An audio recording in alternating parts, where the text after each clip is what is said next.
Baik, kita mulai video berikutnya, yaitu teorema 8.4.4. Bahwasanya fungsi C dan fungsi S ini masing-masing merupakan fungsi yang tunggal. Ya, kita akan buktikan bagian C dan S-nya akan eh, similar dan akan sangat baik sekali jika Anda coba untuk mengerjakan dengan cara yang sama. Nah, buktinya ini cukup panjang juga ya, tapi semoga nggak sepanjang yang tadi. Eh, Misalkan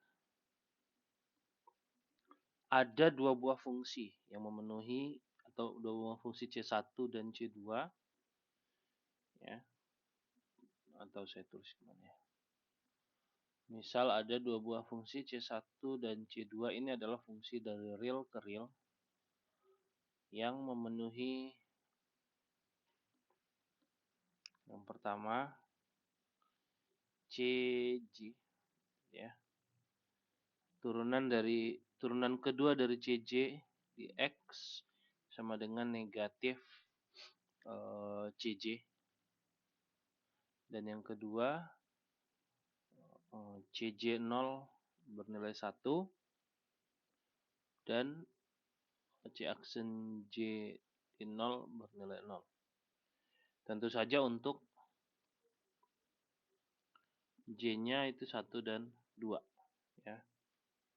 Kita lihat di sini untuk X bernilai real dan J-nya bernilai 1 dan 2 juga. Nah, dari dua kondisi ini kita sebenarnya mengatakan bahwa ada fungsi C1 dan C2 yang memenuhi sifat pertama tadi, sifat C tadi. Ya, dan apakah C1 dan C2 ini sama, kita nggak tahu. Maka untuk tahu kita ambil selisihnya gitu ya. Misal D itu adalah, kita definisikan sebuah D ini adalah fungsi C1X dikurang C2X atau C1 kurang C2 gitu aja ya. Maksudnya di sini tentu C1X kurang C2X. Maka kalau kita turunkan dua kali, ini jadi negatif C1, ini jadi positif C2 gitu ya. Sehingga kita akan dapatkan turunan keduanya di setiap X itu adalah negatif DX untuk setiap X bilangan real.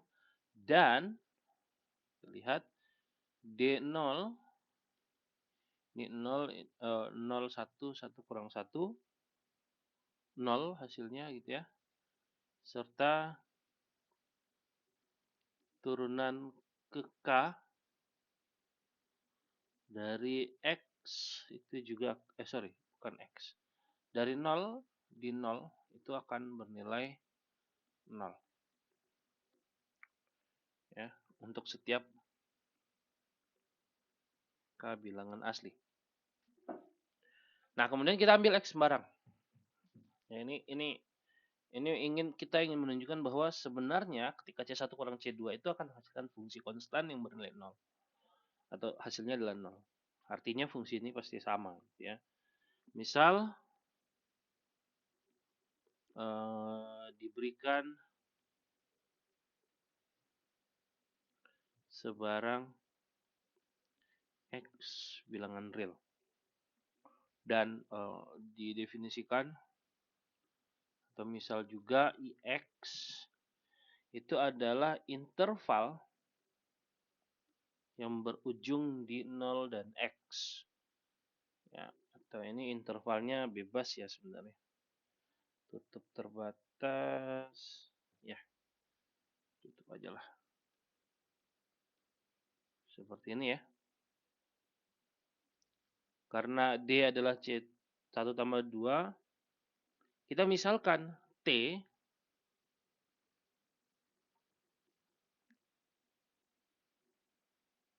ya, atau gini aja deh. Ya, misal T ini adalah fungsi baru. Itu adalah selisih dari S1 dikurang S2 sama dengan C aksen 1 dikurang C aksen 2. Terbalik. C aksen 2 dikurang C aksen 1, ya. Maka D dan T merupakan fungsi kontinu pada IX. Akibatnya, atau maka lagi aja, maka terdapat K positif sedemikian sehingga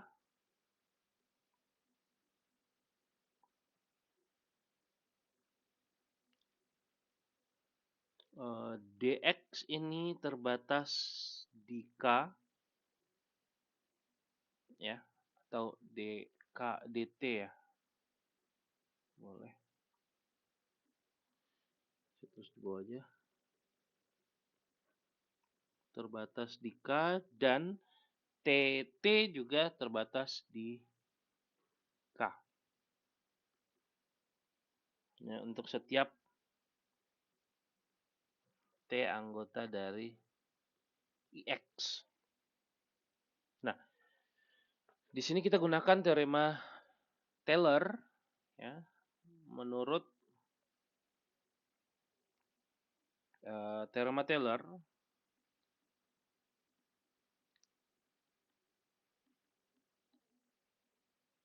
ya, ada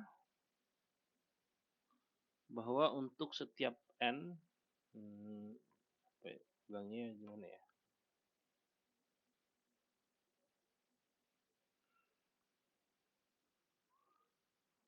Untuk setiap n bilangan asli ada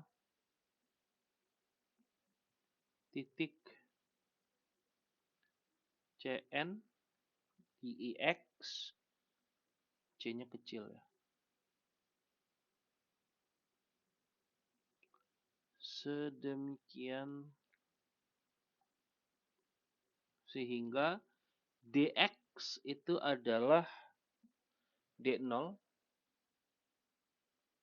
ditambah turunan pertama D di 0 per 1 faktorial dikali X ditambah turunan kedua di 0 kali X kuadrat per 2 faktorial dan seterusnya sampai dengan turunan ke N-1 di 0 per N-1 faktorial X pangkat N-1 ditambah turunan di N, turunan ke N di 0 per N faktorial, bukan di 0 lagi, ya, di Cn, nah seperti ini, dikali X pangkat N. Nah, karena yang sisa ini, tadi kita punya bahwa DK ini,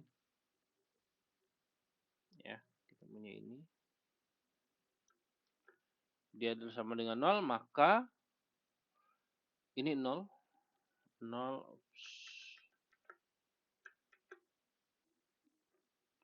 ini sama dengan 0 ditambah 0 tambah 0 sampai dengan D turunan ke N dari D di Cn per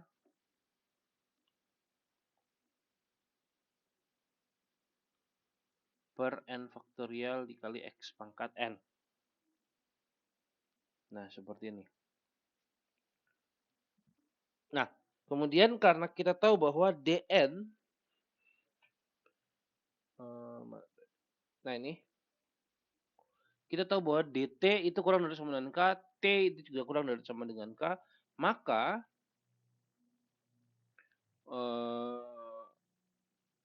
ya, dan juga ini, ya,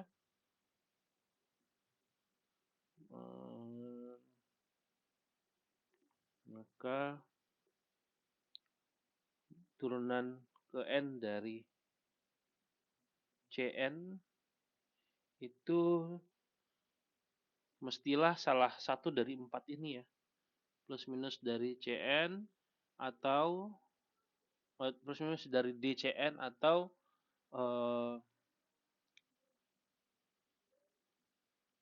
ini adalah plus minus dari TCN. Nah, kondisinya kayak gini ya, dan untuk dua kondisi ini berlaku karena tadi ketaksamaan ini ya. Ketaksamaan ini dia kurang dari sama dengan K. Berlaku DX itu akan kurang dari atau sama dengan ya, karena ini juga kurang dari, karena kan dia sama dengan T ya. Ini T sama-sama kurang dari K, maka tetap aja kurang dari. Nah, seperti ini dikali mutlak X pangkat N. Nah, seperti ini. Nah, namun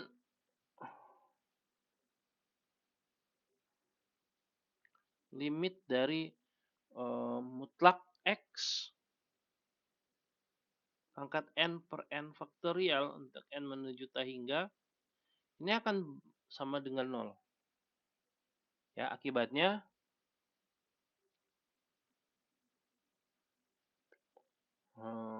disimpulkan bahwa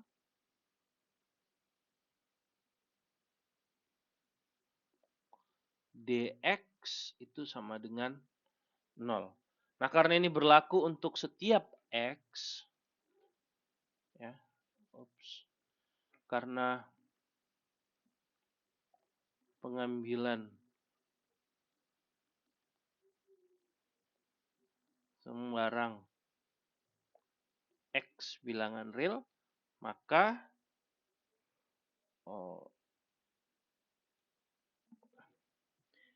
D yang sama dengan C1 kurang C2X ini sama dengan 0 untuk setiap X bilangan real. Artinya apa? Artinya C ini tunggal. Ya, kalau C1 kurang C2 sama dengan 0, berarti C itu tunggal. Nah, untuk yang S, ini baru satu ya. Untuk atau cara yang serupa juga digunakan untuk menunjukkan bahwa S tunggal. Nah, ini menjadi latihan. Saya minta Anda coba kerjakan dengan cara yang serupa. Ya. Cuma, ya, cukup tunjukkan saja ya. Nanti coba Anda kerjakan argumennya sama seperti tadi. Oke, habis itu kita definisikan gitu ya. Karena fungsi-fungsinya kita sudah lihat bentuknya.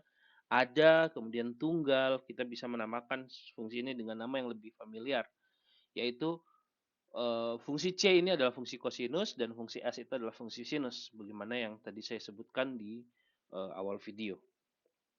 Bahwasannya ini kita sebenarnya mengkonstruksi fungsi S dan fungsi kosinus dan fungsi sinus yang memenuhi syarat-syarat yang kita inginkan, gitu ya. Nah, kemudian ada satu teorema mengatakan bahwa jika f ini adalah fungsi bernilai real sedemikian sehingga turunan keduanya adalah negatif f, maka fungsi f ini adalah kombinasi linear dari fungsi kosinus dan fungsi sinus, gitu ya. Ini anggota. Nah, buktinya cukup mudah sebenarnya, nggak sepanjang yang tadi.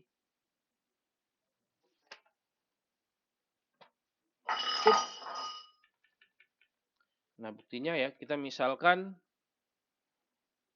Misal Gx itu adalah F0 Cx gitu ya. Cx ditambah F aksen 0 Sx misalnya.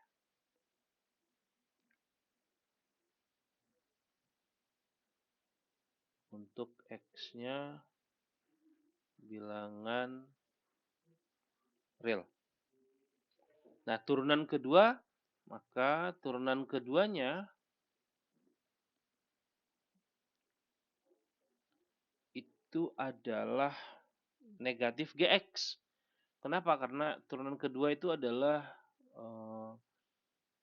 F0 ini kan tetap ya, F kali 0. Turunan kedua dari Cx itu adalah negatif Cx ditambah F aksen 0 dikali negatif Sx. Ini ya. Jadi sama aja dengan negatif dikali F0 Cx ditambah F aksen 0 Sx. Nah, seperti ini. Jadi G aksen sama dengan negatif G. G double aksen ya. Ini G double aksen. Nah, kemudian G0 itu adalah F0 dikali C0 C ditambah F aksen 0 dikali S0, yaitu ini 0, ini 1. Jadi F0. Ya, kemudian dan G aksen, kalau kita lihat G aksen X itu adalah F0 dikali min S, sorry kok, ya Sx, betul, ditambah F aksen 0 dikali Cx. Seperti ini ya. Maka kalau kita ambil nilai 0-nya, maka G aksen 0 itu adalah F0 dikali min S0 ditambah F aksen 0 dikali C0. Hasilnya adalah F aksen 0. Ya. Berarti di sini menunjukkan bahwa, atau kita misalkan lagi, maka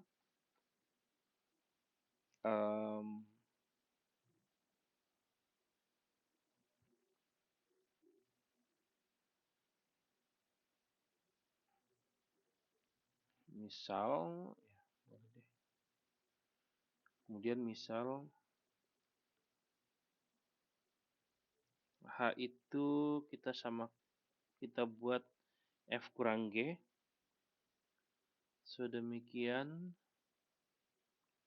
sehingga F double aksen itu negatif H,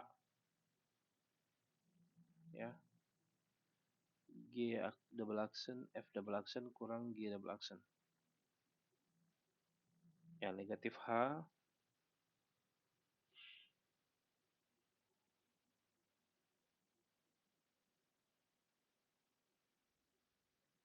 untuk setiap X bilangan real, kemudian H0 itu adalah 0 karena F kurang G ya.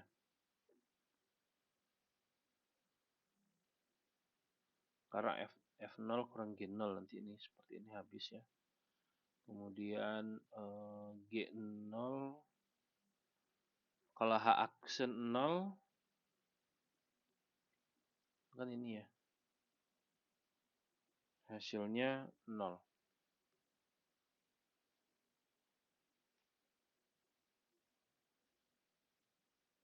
Ini sama dengan min G X.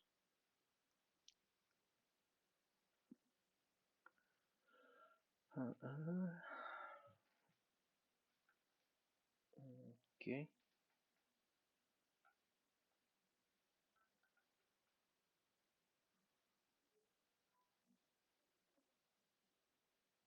Dan ya bahwasanya ya ini H0. Kalau kita punya sudah begini, H sama dengan F kurang G, H double aksen sama dengan negatif H. Ini seperti pada pembuktian tadi ya. Bahwasanya F kurang G, kemudian H double aksen adalah negatif H. Tadi kan D ya.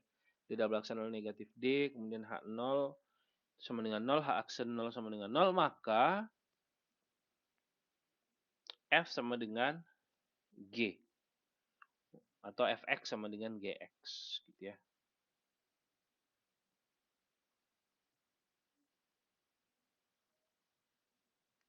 Untuk setiap X bilangan real. Berarti apa?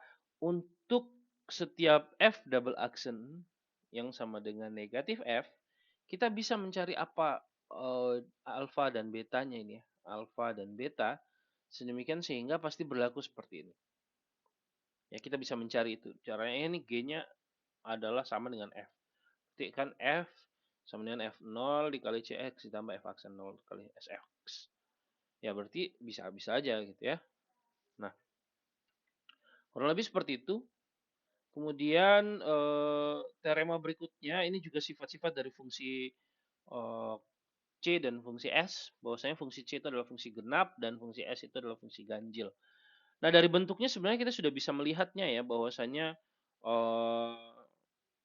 bentuk yang tadi nih. Ops, bukan di sini. Bentuk barisan tadi kita juga bisa melihat bahwa bentuk C itu adalah fungsi genap. Gitu ya, pangkat-pangkatnya genap-genap semua. Ya, kalau kita kalikan negatif 1 atau kita inputkan suatu bilangan negatif, nilainya nggak akan berubah. Ya. Tapi kalau sinus dihampiri oleh deret yang pangkatnya adalah pangkat ganjil. Sehingga kalau kita masukkan nilainya negatif, maka dia akan menuju ke suatu bilangan atau hasilnya akan berubah menjadi negatif. Nah, tapi buktinya sebenarnya nggak seperti itu ya. Kita misalkan jika V itu adalah C min X untuk X-nya adalah bilangan real.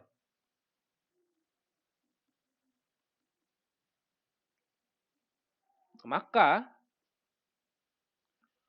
ya, maka V double aksen itu adalah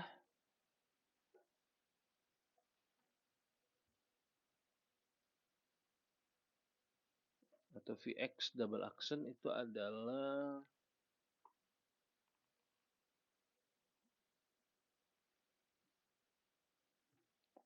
min Vx.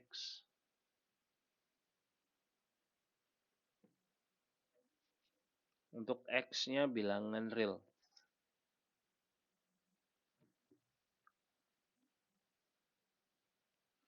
X bilangan real. Lebih jauh lagi, V0 itu adalah 1. Ya, kita lihat dari C-nya, C0 itu 1. Dan V aksen 0 itu adalah 0. Ya, jadi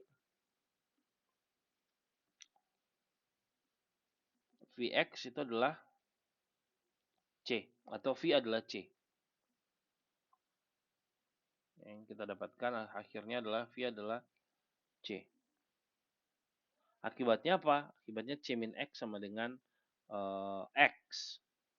Dan cara yang sama kita juga bisa dapatkan bahwasanya S min X itu sama dengan kata lain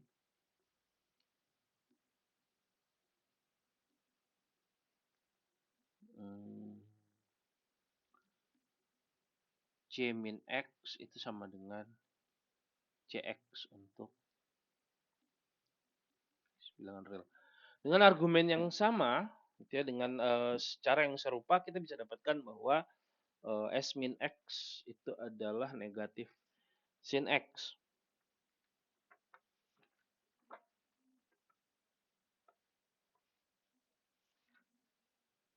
Ya.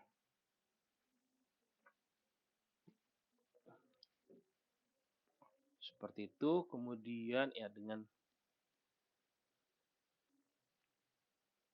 argumen serupa dapat ditunjukkan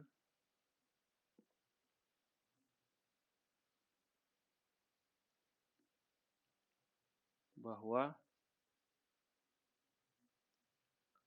S negatif X sama dengan negatif Sx untuk X anggota bilangan real. Nah, ini yang kelima ya. Ini 5. Kalau yang 6 gimana? Kalau yang 6 misalkan Y adalah bilangan real.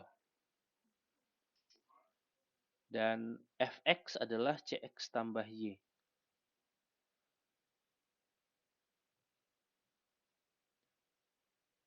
Nah, misal Y ini bilangan real dan Fx itu sama dengan, atau kita definisikan sebagai Cx tambah Y. Untuk setiap X-nya bilangan real. Nah, kalau kita turunkan, ya kita turunkan Fx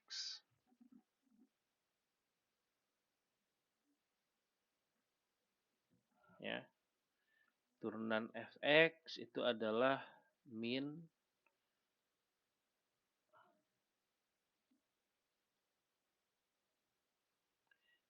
S X tambah Y itu sama dengan min apa tadi?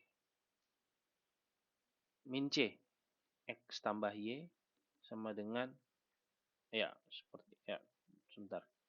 Ini salah. Ini kalau kita turunkan lagi ya maksudnya. Double turunan keduanya adalah min C X tambah Y itu sama dengan Fx. Nah, karena sama dengan negatif Fx ya.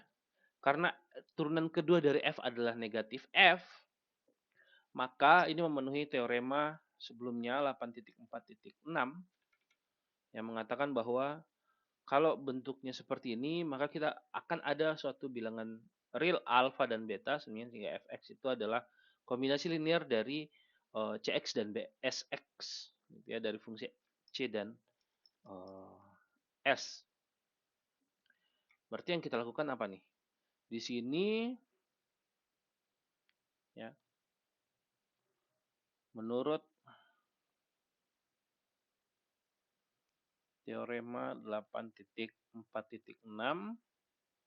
ada alfa dan beta sedemikian sehingga Fx yang sama dengan C X tambah Y itu sama dengan alfa dikali Cx ditambah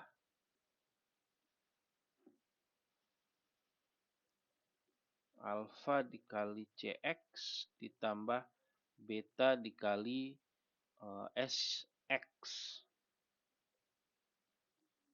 Ya. Sx. Nah, ini kalau kita turunkan sekali, kita akan dapatkan hasilnya adalah yang di sebelah kiri negatif S tambah Y. Yang sebelah kanan ini turunan pertamanya adalah negatif alfa Sx ditambah beta Cx. Ya, untuk X tentu saja untuk setiap X-nya bilangan real. Sorry, ini salah lagi ya. S X tambah Y. Nah, seperti itu. Kemudian misal X-nya sama dengan 0, kita akan peroleh bahwa CY sama dengan alfa ya, dan negatif negatif S itu adalah beta. Sorry.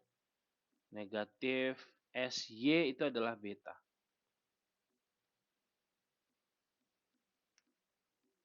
Berarti maka kita akan dapatkan fx itu sama dengan cx tambah y sama dengan, ya tinggal dimasukin aja ya, cy sx ditambah atau nggak usah di sini aja, ditambah negatif sy berarti dikurang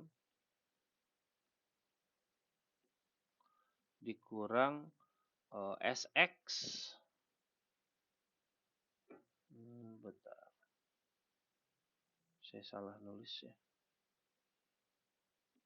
ini salah. Ini ya, alfa cx berarti cx, alfanya saya taruh di belakang. Duh, gimana nih? C, Y, ya, SX dan SY. Betanya saya taruh di belakang. Atau, dan yang satu lagi adalah negatif SX tambah Y itu adalah, ini kan kalikan negatif kedua ruas.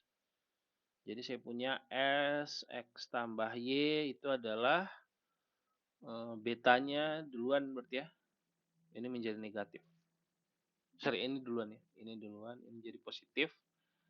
Berarti alfa adalah CY. Berarti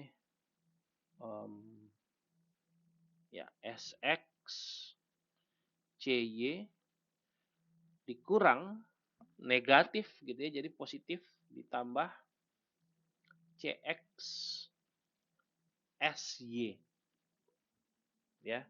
Ini yang kita inginkan. Jadi langsung terpenuhi teorem atau sifat yang ke-6. Nah, kemudian sifat lainnya di teorema 8.4.8. Nah, ini kayaknya bisa jadikan latihan buat Anda ya. 1, 2, 3, 4. Nah, jangan latihan aja. Kemudian ada lemma, ini juga menjadi latihan. Nah, di sini hanya memperlihatkan bahwa Sx itu dan fungsi, sorry ini harusnya C ya. Di sini C. Bahwa fungsi C dan fungsi S ini terbatas. Gitu ya, batasnya itu terlihat di sini bahwa kalau S itu dari min X sampai X dan juga X min 1/6 X pangkat 3 sampai dengan X. Lalu yang C sendiri terbatas di 1 kurang 1/2 X kuadrat sampai dengan 1, atau 1 kurang 1/2 X kuadrat sampai dengan 1 kurang 1/2 X kuadrat ditambah 1/24 X pangkat 4. Kalau biasanya kita dari min 1 sampai 1 gitu ya. Nah, ini bisa Anda coba kerjakan latihan ya. Kemudian lemma ini terdapat akar gamma dari satu fungsi kosinus pada interval akar 2 sampai akar 3. Lebih jauh lagi kalau Cx-nya bernilai positif, untuk X-nya berada di interval 0 sampai gamma, bilangan 2 gamma ini merupakan akar positif terkecil ya. Terkecilnya lupa. Dari S. Jadi inilah akar terkecilnya. Dan ini dari sini barulah kita bisa dapatkan pi-nya, di mana pi-nya ini nanti menjadi 2 gamma. Ya, kita definisikan pi itu sebagai 2 gamma. Nah, kemudian ya itu yang muncul di definisi ini. Lalu teorema yang terakhir ini menunjukkan fungsi, ya ini saya salah tulis pi-nya ya. C dan S itu adalah fungsi 2 periode 2pi. Ini harusnya 2pi. Seperti ini. Nah ini bisa Anda tunjukkan juga latihan juga lah. Biar banyak latihannya. Nah seperti itu ya. Jadi ada 1, 2, 3 lemma dan teorema ya. Yang saya minta Anda untuk tunjukkan buktinya. dan nanti akan kita diskusikan di pertemuan kita melalui virtual meeting. Saya rasa itu saja yang bisa disampaikan pada video kali ini. Assalamualaikum warahmatullahi wabarakatuh.